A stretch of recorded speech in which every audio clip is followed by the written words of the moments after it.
Good morning, Good morning. and welcome to our Hutt Valley Chamber of Commerce Business Breakfast. This morning I've got the pleasure of having with us Gavin and Cassie Mercy from G and Hickton. Morning, Gavin and Cassie, nice to see you this morning. Hi. Good morning, how are you?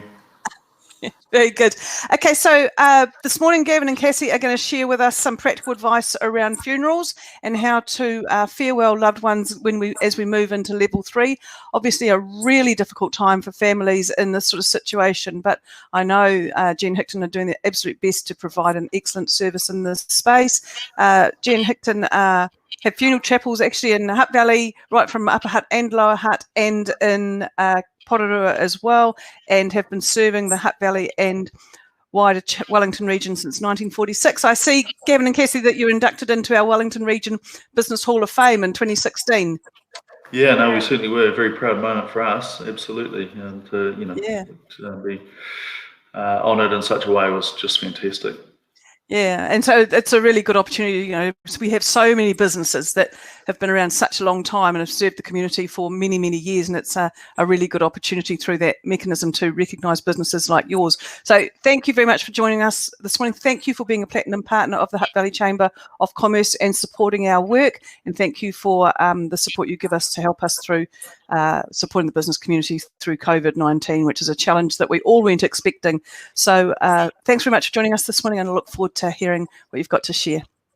Yeah, thanks, Helen. And look, we really appreciate our relationship with the Chamber, and our Platinum partnership is really important to us to give back to both the Chamber and community in that way. So, but look, what I thought I'd do is just briefly recap around what level 4 looked like for us, and then just talk about what level 3 looks like going forward. And is at 11:59 on the 27th, as you know, the Prime Minister made an announcement that will go to level 4.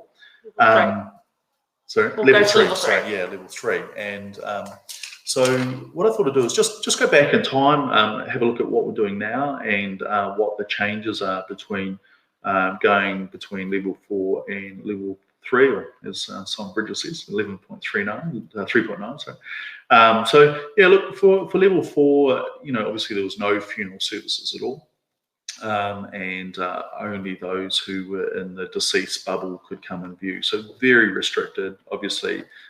Very little opportunity for family to come together and say a farewell, as we've become accustomed to and what has become tradition in the New Zealand funeral space.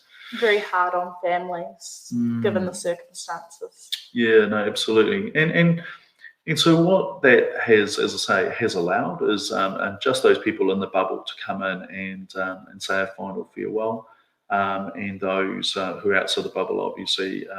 The families had two choices, and one was to have embalming take place and delay a funeral service. So those outside the bubble could come in and view once lockdown had been lifted, and then have a funeral service where they could extend that.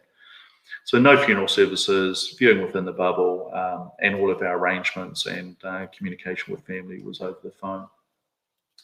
And as we shift to level 3, we're really excited about that, because I think the overwhelming response that we've had back from families is that they've really, really missed that opportunity to have a proper and fitting farewell for their loved one. And I think, we've taken heart from that, we often sit around and strategize around what funeral service looks like and what the future of funeral service is, and wonder about the relevancy of funerals. And I think this has been this is confirmation that funerals are valued in our community, they are valued by our families, and that they absolutely have missed that opportunity. And you've seen on the news and in social media and media just heartbreaking stories around the people who haven't had that opportunity to have a proper and fitting farewell. And I just think, if we walk in the shoes of a family and think about our own loved one,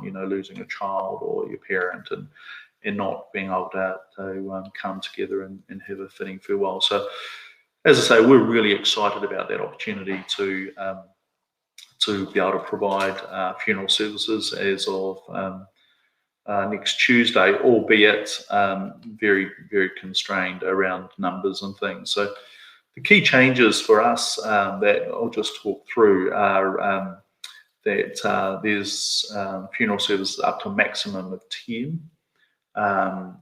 The government, I guess, is still coming from the position that they want to minimise the risk around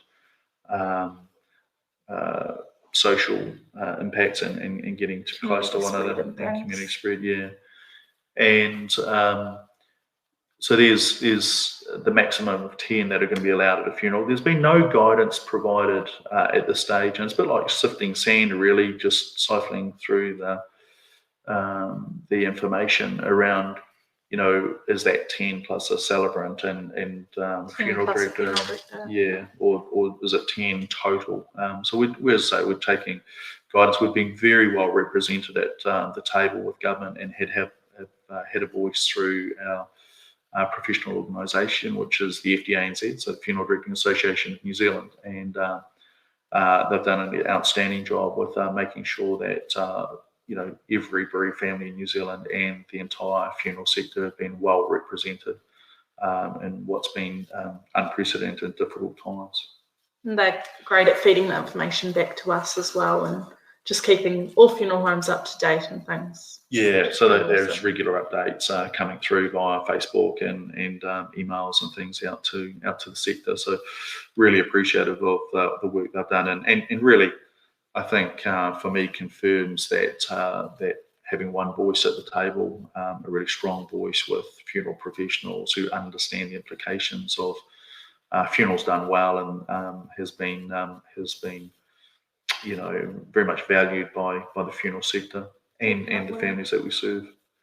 I think the other key change for us is around viewing, that the Prime Minister came out and talked around that we can increase the size of the bubble where needed. I think the terminology she used was keep exclusive but keep small, but there's that flexibility to widen that bubble if need be. And I know that's very welcomed by the families that we serve, because they've found it incredibly difficult. In fact, I read a story this morning around, a gentleman who had been in a rest home. Only one family member was nominated who could be inside that bubble, and this gentleman had 5 or 6 children, and therefore all of those other siblings weren't able to view. So we're anticipating, and again, still taking guidance around this, that those bubbles can be extended, and funerals or viewings can be widened slightly. So I think what they've released as well is that family members from other bubbles can come in, just not at the same time as the original bubble and things. So, which is good if you aren't staying with your loved one when they pass away, or they are in a rest home, that you still can come, just not, we can't mix bubbles at the same time. So. Yeah, and that's right. You would have seen a lot of confusion come out around teachers and schools opening and things, and what the guidance that was provided by the government was there, and we're not immune to that. As soon as the government's come out with announcements, there's been a flurry of questions back through FDANZ around what are the implications of that. So we're saying to our families, hey, look, just bear with us. We're not going to get it right all the time. We can only make our informed decisions with the information we have to hand. But nonetheless, we're in the best position possible to bring families the most up-to-date and relevant information. And we're saying to them, hey, look, it's important that we adhere to the guidelines, because every family in New Zealand, every bereaved family in New Zealand relies on us doing the right thing. And we as funeral directors rely on our other colleagues in the funeral industry to be doing the right thing, because the last thing we want to do is raise the ire of the Prime Minister or government agencies, and they say, look, you guys are taking advantage of this. And we go back to being in stricter circumstances. Yeah, that's right. So excited about the fact that we can have funerals up to 10. I know that's been hugely welcomed by a number of families that we are currently serving.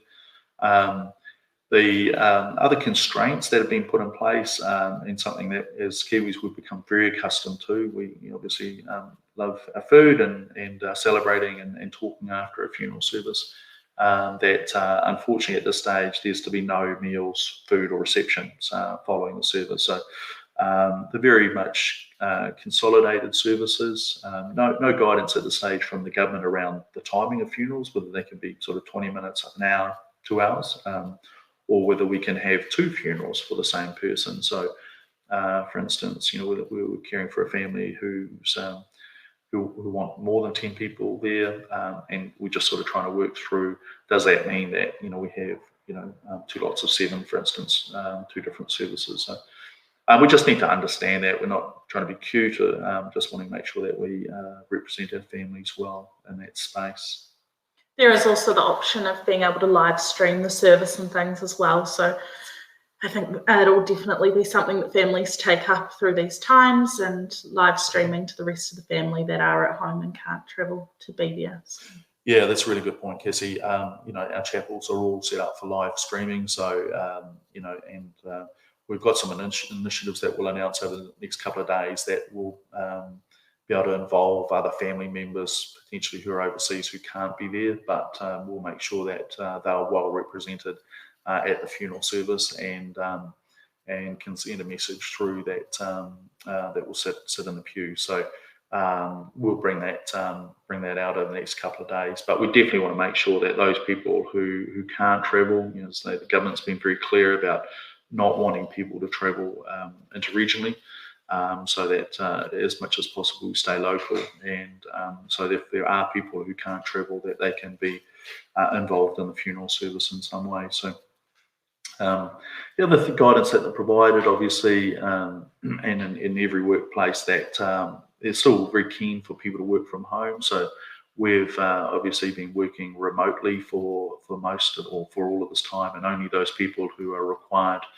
to be in the funeral home are in the funeral home, and that will continue until obviously we move towards level 2, and then obviously we'll just try and keep social distancing in place, and wherever possible in the funeral homes, physical distance, and obviously not, when families are coming into view, not mixing families or bubbles, as Cassie pointed out. So yeah, and we're just working at the moment by appointment based, so that we don't have a mix of bubbles and things coming in. If a family is in the office and then another family comes in, so all of our viewings and things are scheduled by appointment, which seems to be working well. Yeah, no, absolutely. And as I say, we owe it to those families as well, that when they're coming through the door, that they have their time with their loved one, that we're not mixing bubbles in the foyer and the like. So that they get that opportunity to ensure that it's their time, and they can spend the appropriate amount of time with their loved ones. So.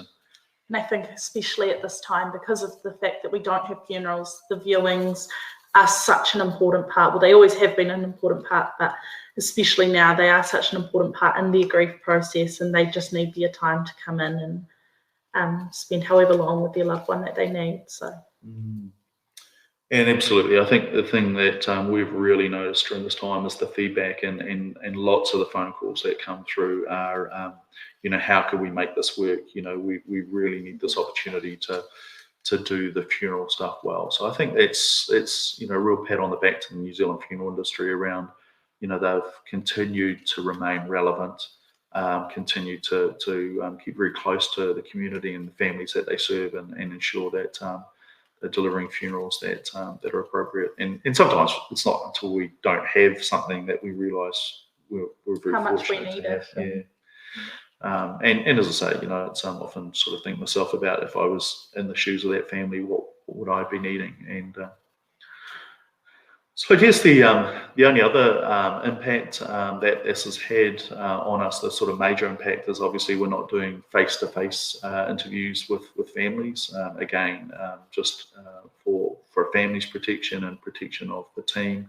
The guidance from the government is to ensure that we have as few face-to-face interviews as possible. So wherever possible, we're using the likes of Facebook Live or Skype or conference calls or telephone calls to make the arrangements.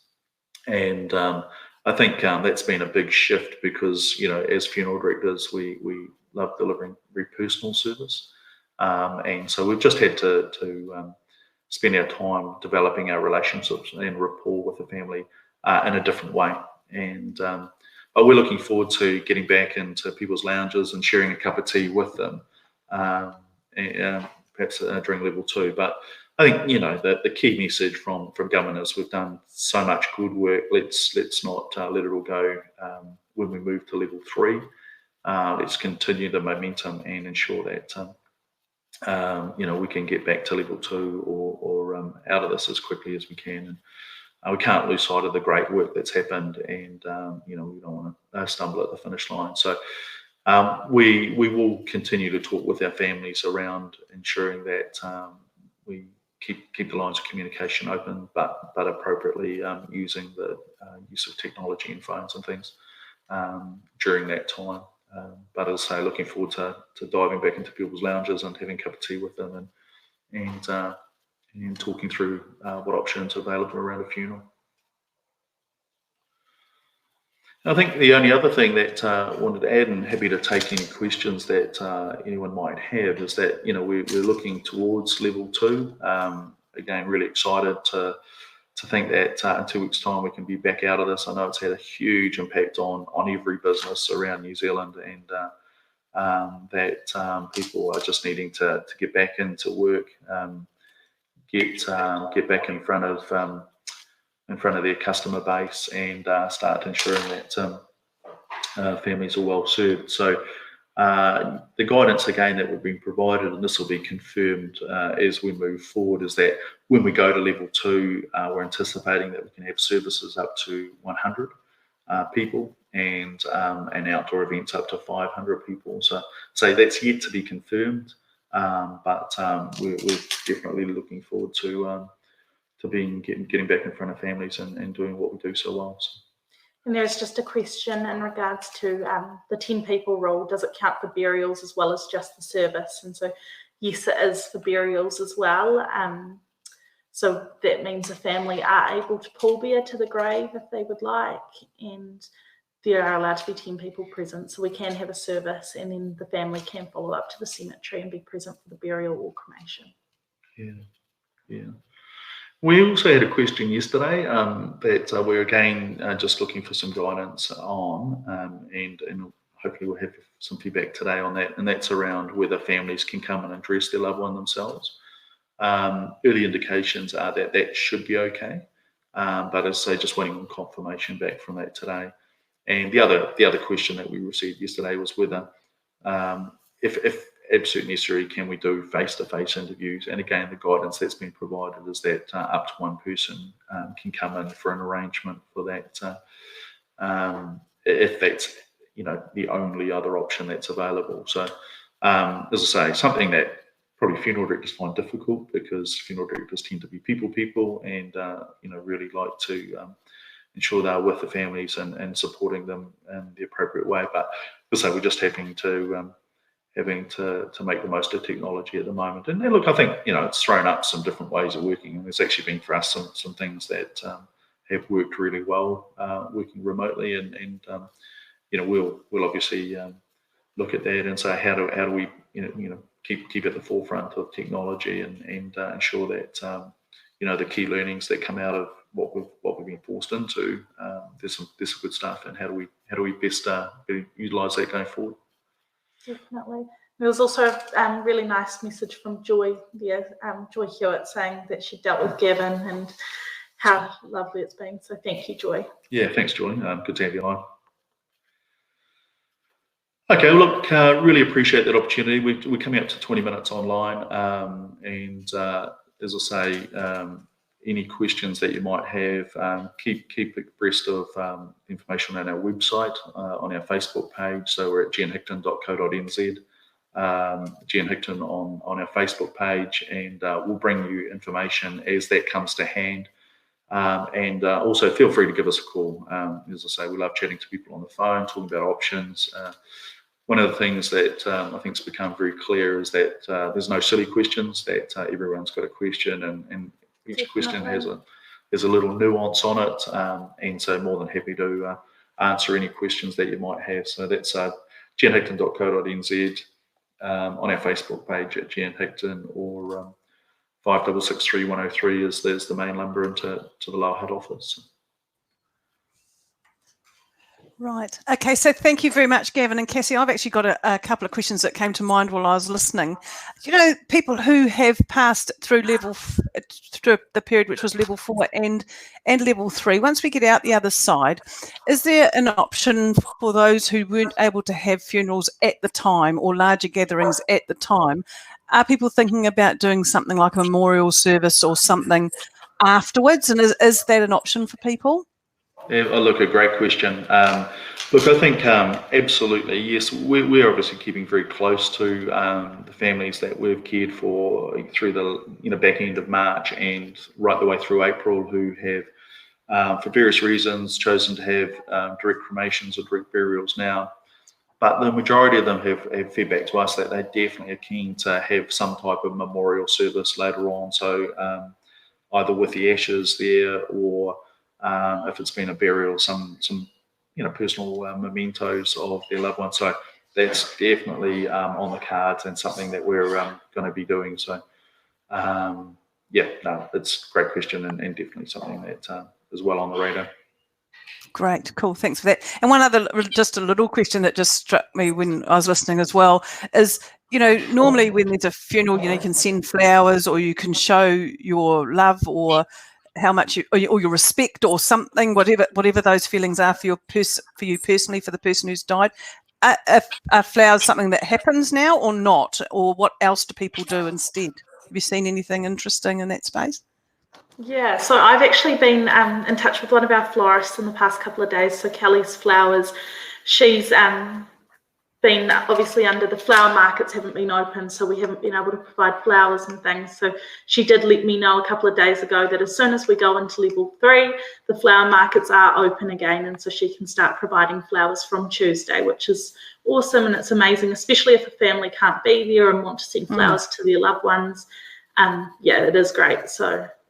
But I think the other thing too, though, Helen, is that whilst flowers haven't been available, and obviously there's some beautiful arrangements and things come through, it has, obviously we've been looking at other options around how we personalise for people, and perhaps cutting some fern or something from their garden and placing that on the casket, or Dad's favourite tramping boots, or his hammer because he was a tradie. Those types of very personal pieces of memorabilia that can be placed on the casket. Definitely looking forward to the flower markets being open again. But look, lots of ways that we can personalise that service as well, for someone's loved one. Oh, that's really good. I hadn't thought about those things, so that's really nice to hear what other people do, because if you can't be there in person, I mean, just expressing your love for someone is just cathartic, isn't it? It's just helpful. So yeah. Oh, absolutely. Okay. No, it's huge. Yeah, great. Okay, so thanks very much, Gavin and Cassie, for joining us this morning. Really appreciate all your support. It's, I can't imagine the situation where someone you love would die in this sort of environment, and it must be very challenging for everyone. It must be challenging for you guys as well. So, thank you for all the care you're giving to people who are facing that.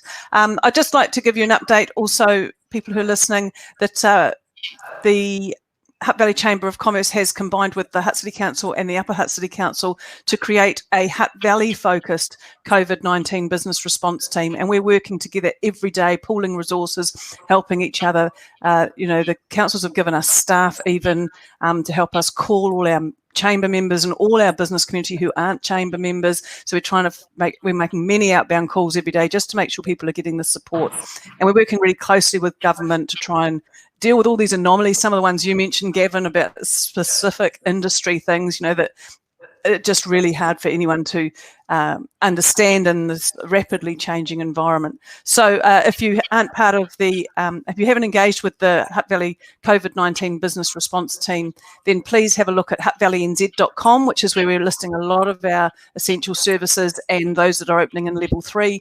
There's a Facebook group as well, which is Hutt Valley COVID-19 business response Facebook groups. Please join that, and we look forward to working with everybody and helping us all through this situation so that our business community comes out the other side in a really strong manner and is able to continue to serve what is, a really fabulous community. So thank you again, Gavin and Cassie. Thank you for your Thank you, support. Helen.